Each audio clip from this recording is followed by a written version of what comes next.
speech by Professor Yaghi because he made some of the points I intended to make. My paper is on the global impact of the Russian Revolution. First of all, I view the revolution, the Russian Revolution, as a process which started in February 1917 and ended its military phase, armed phase, ending in 1921, lasting about 3 years and a half.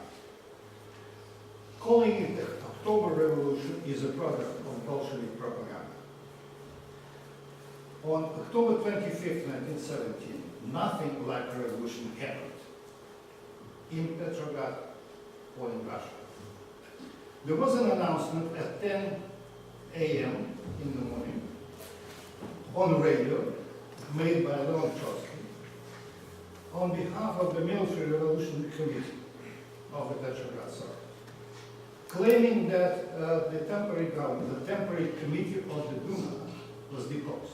In fact, it was not deposed. It was still sitting in the Winter Palace.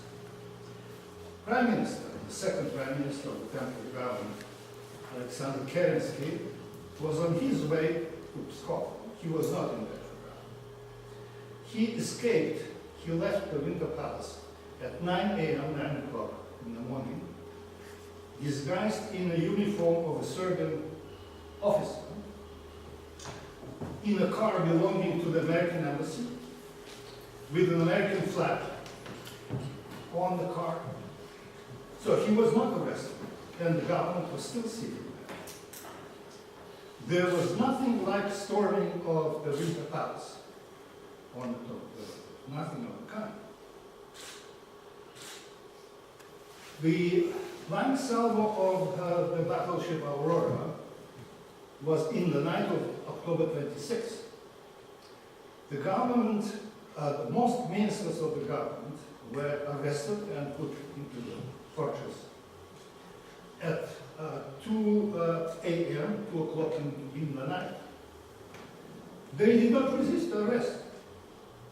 There was looting of the Winter Palace, sacking of it by mob, and so on and so on and so on. But the Bolshevik propaganda made of the arrest of the temporary government and the salvo of Aurora a symbol of Great October Revolution. It was, in addition to the film by Eisenstein, it was a falsification of history.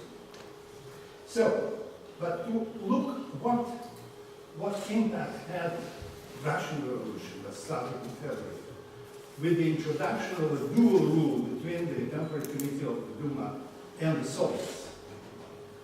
What did it do to the entire world? First of all, it has shaken up the existing political order in Europe, partly also in Asia.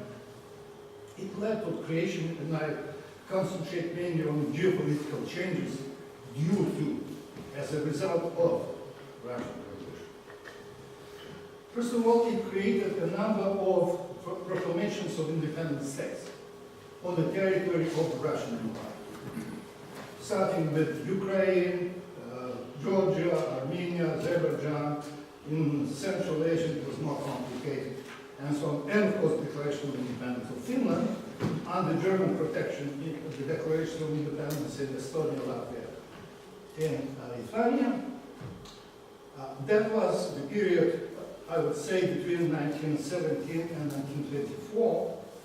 In that period, a number of states were proclaimed, including the Russian Federal Soviet Republic, then the Ukrainian Soviet Republic, the Transcaucasian Federal Republic, and Transcaucasia, similar like this in Central Asia and Far Eastern Russia, and so it went. And of course, in 1922, an entirely new state was established, proclaimed, the Union of the Soviet Socialist Parties. In addition to this new states, there were two additional new entities which temporarily at least proclaimed of formal independence in Asia. And these were Tuva and Mongolia, the formerly peripheral parts of the Chinese Empire.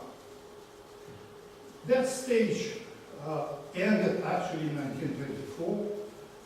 The attempts to establish Soviet republics in Europe failed, and to stage communist revolts failed. First of all, in Hungary, in Slovakia, in Germany.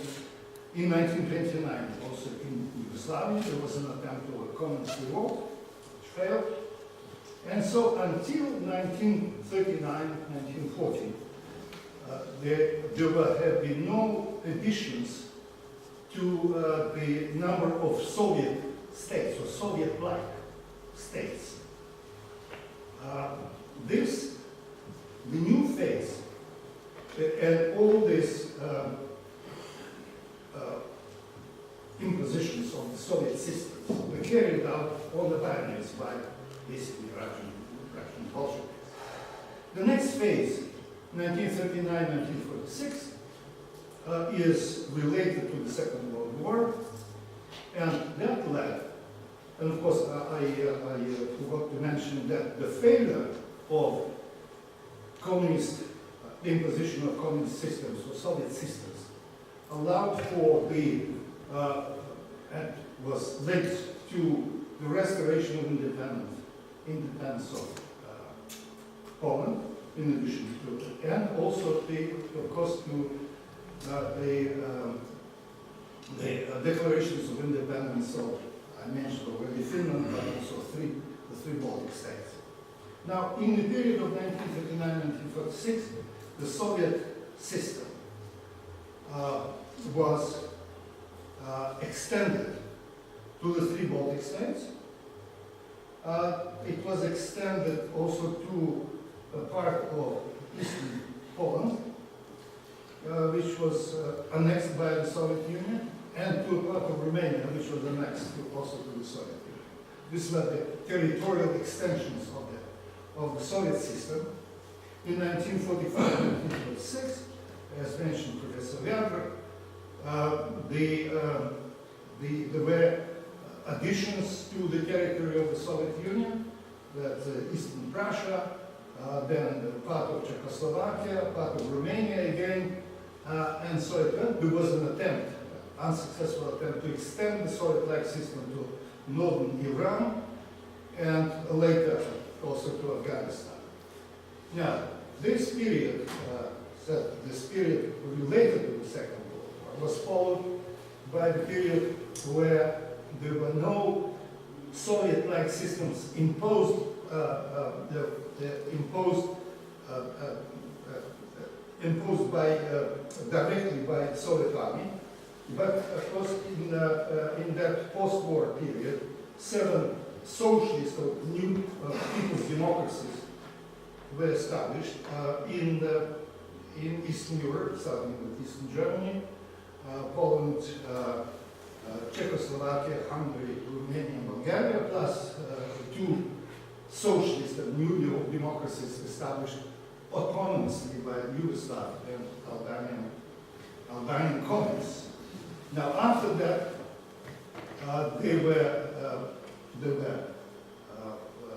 as a result of decolonization and also the liberation of in Eastern Asia, and I forgot to add to that, to the list of the systems, Soviet-like system imposed by the Soviet Union in Northern Korea, the People's Democratic Republic of Korea.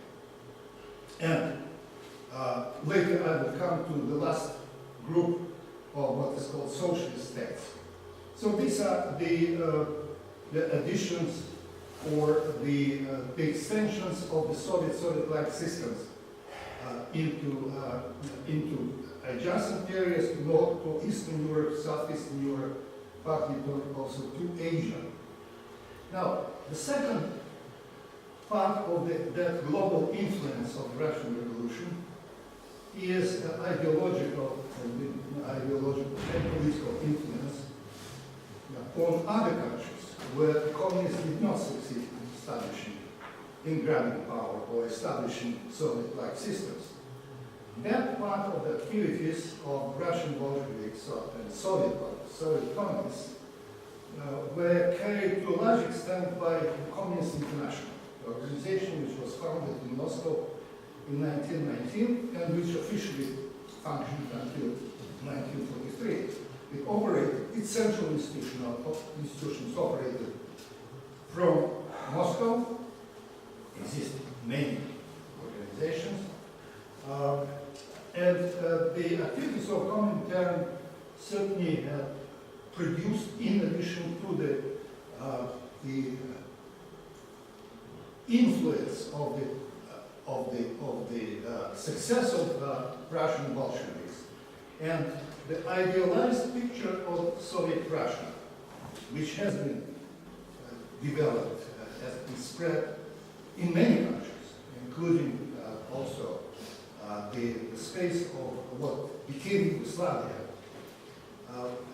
This certainly helped, or in many ways sped up the springing up and the appearance, the establishment of numerous communist parties as parts of socialist or social democratic parties, or entirely new organizations by leftists.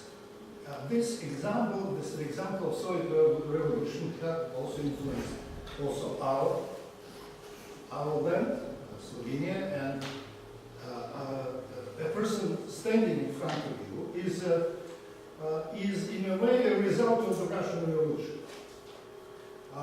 In such a way that my father, who came from a well-to-do family, as a leftist was attracted by the ideas of the Russian Revolution. He became a member, in 1926, a member of the Communist Youth Organization, in 1929, a member of the Communist Party of Yugoslavia as a section of the World Communist Party. Then became a refugee. He took refuge in the Soviet Union, where he met my mother. So in a way, had it not been for Russian Revolution, I certainly would not have studied to graduate. This is only a small example of the indirect impact of the Russian Revolution. Now, this influence through the activities of Comintern have been also contradictory. The Comintern helped, provided assistance to communist organizations around the world. In many ways, it provided also refuge, political refuge, help, medical assistance, whatever, to forge documents or new Soviet documents to those communists who were persecuted at home and who took refuge in the Soviet Union. But at the same time, several hundred foreign communists, including 5 secretary generals of the Yugoslav Communist Party, perished in the Soviet Union during the Stalin purges. So this influence through Comintern was also in a way contradictory. Anyway, the third part of the impact of the Russian Revolution, a distant impact, was by example, by inspiration that the Russian Revolution gave to a number of communist organizations, communist parties, particularly in Asia. And Professor Gabri mentioned it. So we have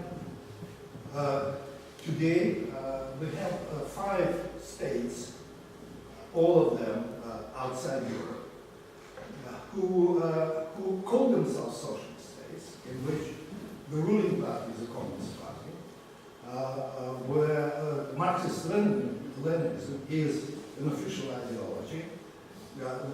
In those states, the symbols which were borrowed from the Russian Revolution, the red flag, red 5 pointed stars, rituals, communist rituals, and so on, are being practiced. The largest and the most successful among them is, of course, the People's Republic of China. But in addition to this, there are altogether 4 states of this kind in Eastern Europe, in Eastern Asia, and 1 in Latin America. Now, of course, they characteristics, apart from these symbols and outwardly features, of political features of political systems. They differ among themselves also in terms of policies they pursue. And the question why the Soviet-like systems failed in the country of origin of the Russian Revolution, of the Bolshevik stage of the Russian Revolution, in Russia itself, in all former Soviet republics, with possible exception of Belarus, and in all Eastern and Southeastern European states. And why this system, or similar systems, have not failed and are not likely to fail in China, in Vietnam, probably also in Laos, perhaps will fail in Northern Korea, perhaps will be transformed on Cuba. But what is the difference? The difference is, in fact, that particularly the Chinese communists and Vietnamese communists following them have abandoned the Marxist economist dogmas. And the basic, the key dogma is equating market economy with capitalism. Let's say the Chinese and Vietnamese communists combined the political features of the Soviet-like system, symbols and so on and so on, the rule of the Communist Party, with the market economy, controlled market economy, with a large share of private and foreign capitalism, with billionaires being members of the Communist Party, Chinese billionaires, and with a great economic inequality. This is all, of course, they abandoned a key feature of the Soviet system, some key features of the Soviet system. And the Soviet Union, the Russian Bolsheviks failed twice. First of all, they failed in the country of origin politically. And secondly, they did not succeed in keeping at least a large part of the former Russian Empire in one state. They failed also as the leading force in the Soviet Union. There are several reasons, I think, for this failure, and for the discreditation of the Soviet-like systems, communist systems in Eastern and Southeastern Europe. The ideas and symbols of the Russian Revolution were discredited by authoritarian regimes, in the Soviet Union particularly, but also in other East European regimes, including the Yugoslav regime. And this is why these ideas are not being held, or are not being accepted by the public and by the majority of the population in Europe, basically. This is the reason why, unlike the French Revolution, which was defeated in a way, militarily defeated, the Russian Revolution, in the form of the Soviet system, survived for about 70 years plus, but